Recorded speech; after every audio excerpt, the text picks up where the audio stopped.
In this episode, we draw inspiration from the enigmatic Tommy Shelby of Peaky Blinders to explore 7 dark traits for winning every conversation. Each of these traits will come to life as we witness Tommy Shelby expertly employ them in scenes from the movie. We uncover the secrets of charm, manipulation, and strategic thinking. Before we begin, remember, it's all about using these traits responsibly. Hi, welcome to Charisma Land. I am Charisman, your guide to mastering the arts of power and attraction. Hit that like button, subscribe, and let's dive into the video. Let's kickstart our journey with the first trait. The power of mind control. Expert people will try using different ways of manipulation in discussions. Manipulation is a powerful tool to distract and dominate.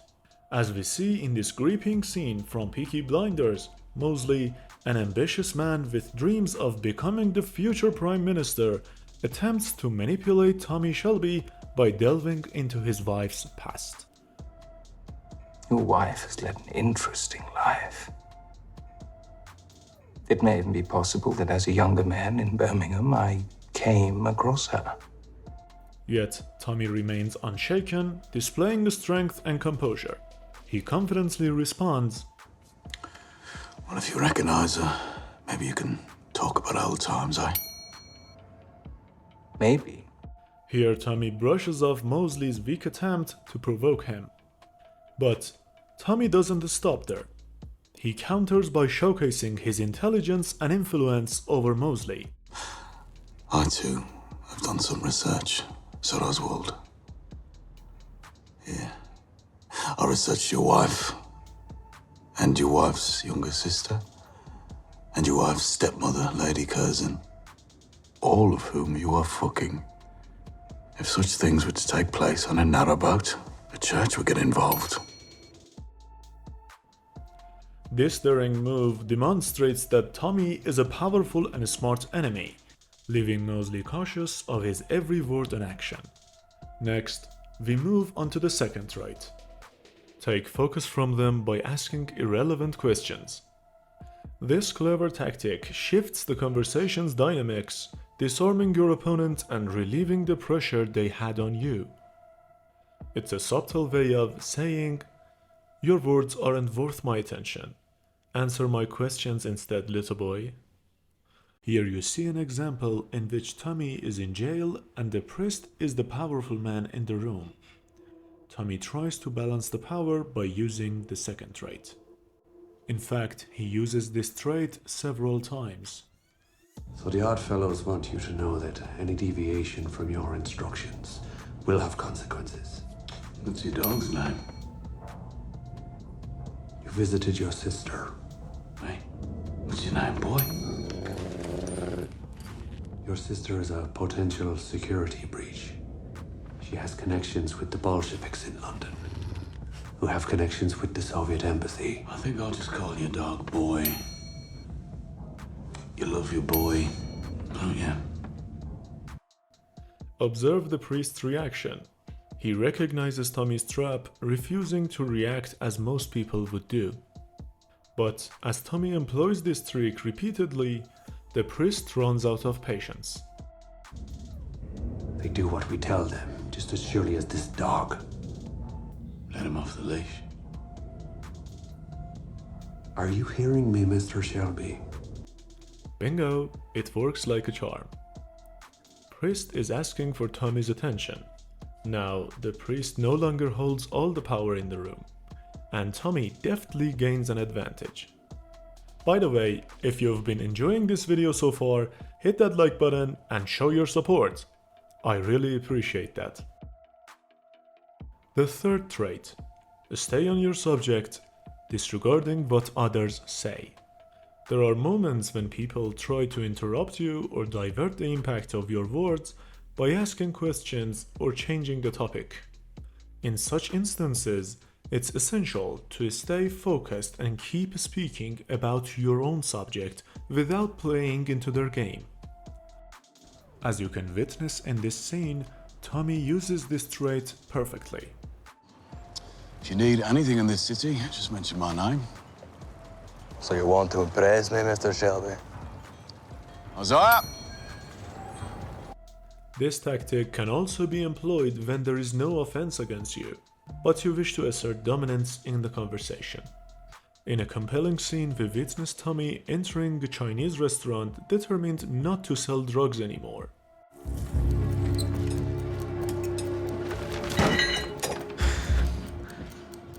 As a member of Parliament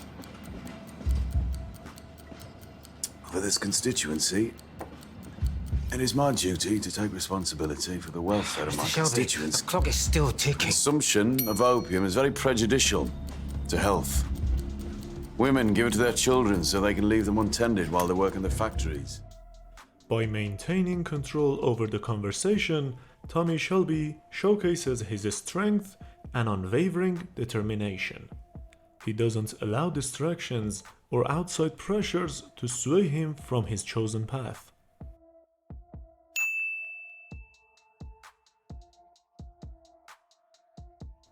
Next up, we encounter the formidable strategy of smirking and mocking. Be aware, as this tactic is both dangerous and highly effective. It represents a pure form of domination and manipulation. Just as we witness in this scene, Tommy fearlessly mocks Inspector Campbell even as he lies in a hospital bed. You've been under my microscope for some weeks now. I've been observing every move you make, and that is why I was on hand to save your life. I imagine being shot by a woman hurts the same as being shot by a man. Just a bit more shameful. You know, Mr. Campbell, when I got shot, they gave me a medal. No medal for you, I bet. As you saw, there was a sarcastic smile on Tommy's face, and that was the fire. The impact is undeniable.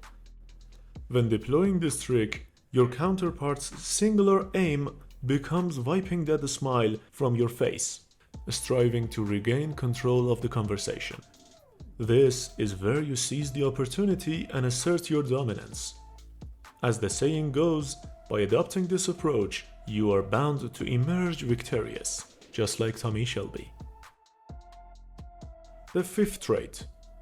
Let's now explore the potent strategy of using parental body language. Employing this particular form of body language exerts a strong sense of domination. The meaning of this body language is that I am the father, I am the dominator, and you are my son. You should obey what I say and what I tell you. When this trick is directed at someone, it triggers a subconscious feeling of pressure, causing them to perceive themselves in a lower position compared to you. As a result, dominating the conversation becomes effortlessly achievable. Oh, and Finn. By the way, please explain to, what's her name? Mary? Mary? Yes. Is it Mary? Please explain to Mary that you are a Shelby. It says it here in the back of your watch. Have a look. Shelby. Look. This means you own the watch. Watch doesn't own you. Clock strikes 6 when you fucking tell it to. Have a whiskey. Enjoy the party, boys.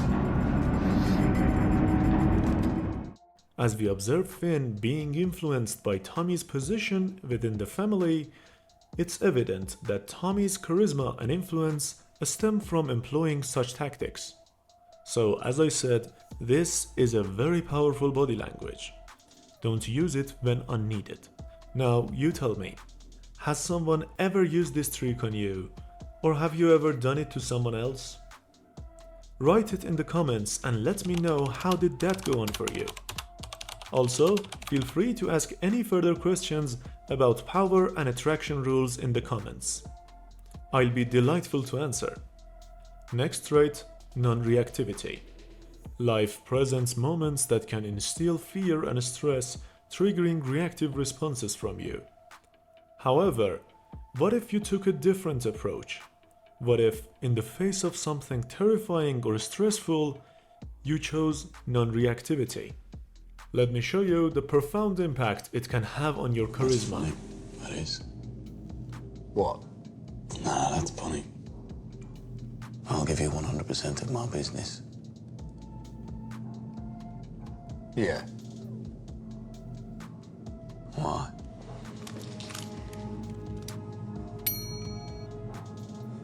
Like, Ollie, no. Put that down. He understands. He's a big boy. He knows the road. As you witnessed, Tommy shows confidence without a hint of stress. This powerful trait is evident in a similar scene that you can see here. Poor boy, if the race was important. Do you know what I mean? Irene O'Donnell. There are other ways of carrying out this mission. Please allow me put a bullet in this scum tinker's head. The psychology behind this trick is asking yourself one simple question. Will being scared or stressed solve this situation? Or it will only project weakness to others? The answer becomes clear. When stress proves ineffective, embrace confidence and non-reactivity. By doing so, your enemy or the person you are engaging with will recognize that nothing can scare you or displace you from your position. And finally, we arrived to the last trait. Claim the last word and dismiss them. This is the ultimate trick, to be used when you want to assert your absolute victory in a conversation and show no mercy. Employ this tactic to crush your opponent by having the final say and then tell them to get lost. Or in another way, you can deliver your closing words and walk away as if they are not worth your presence. In this striking scene, the leader of the Peaky Blinders demonstrates this to his cousin who has betrayed him. See this for what it is. A natural succession that someday must happen.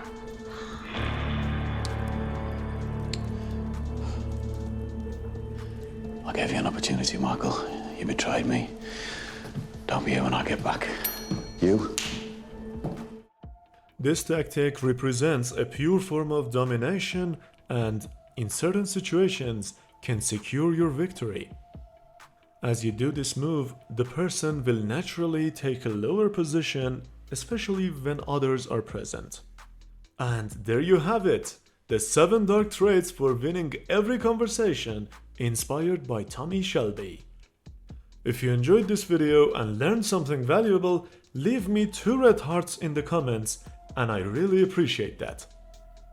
Don't forget to subscribe to Charisma Land for more special contents and hit that notification bell so you never miss a new video. Thank you for joining me in this journey. I am Charisman, and I'll catch you later.